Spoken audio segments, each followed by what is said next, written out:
Bez televízorov, chladničiek či sporákov si už život nedokážeme ani len predstaviť. Zaprieť popri tom nemožno ani fakt, že všetky elektrospotrebiče nám každodenný život nie len spríjemňujú, ale v mnohých smeroch aj uľahčujú. To všetko ale len do doby, kým nemáme potrebu vymeniť ich za nové, modernejšie, alebo kým sa nám nejaký z nich nebodaj pokazí. Od tohto momentu sa z dovtedy potrebného elektrospotrebiča stáva nebezpečný odpad, s ktorým je treba ekologicky nakladať.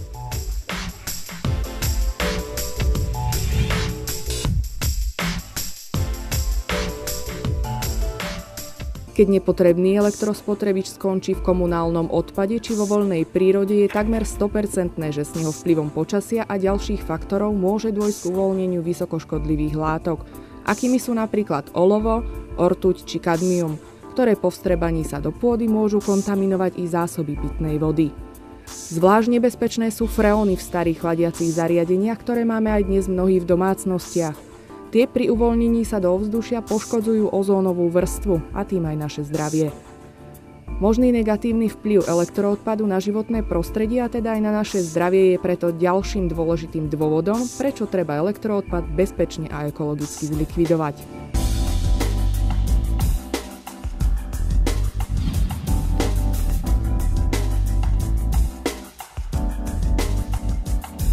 Šancu správať sa ekologicky a teda myslieť na už tak ohrozené prírodné bohatstvo nám v tejto súvislosti dávajú spoločnosti pôsobiace v systéme odpadového hospodárstva. No a práve k nim neodmysliteľne patria aj spoločnosti Brandner.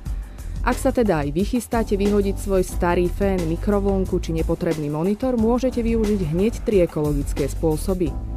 Starý elektrospotrebič vám pri kúpe nového bezplatne odoberú v predajniach s elektronikou či elektrospotrebičmi, avšak nesmie byť rozobraný alebo poškodený, pretože nebezpečné látky z neho by mohli ohroziť zdravie a život zamestnancov. Ak však nový spotrebič momentálne nepotrebujete, ekologická možnosť zbaviť sa toho starého je v zberových dvoroch spoločností Brandner, ktoré túto službu v oblasti odpadového hospodárstva poskytujú stovkám miest a obcí na celom Slovensku. Aj tu vám elektroodpad ochotne prevezmú bez toho, aby ste museli čokoľvek zaplatiť.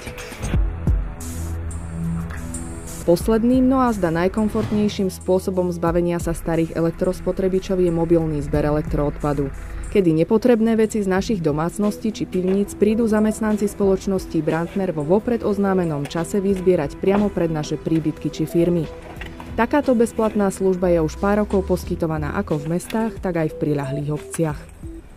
Až takto s našou pomocou vyseparovaný a vyzbieraný elektroodpad opäť nadobúda svoju cenu.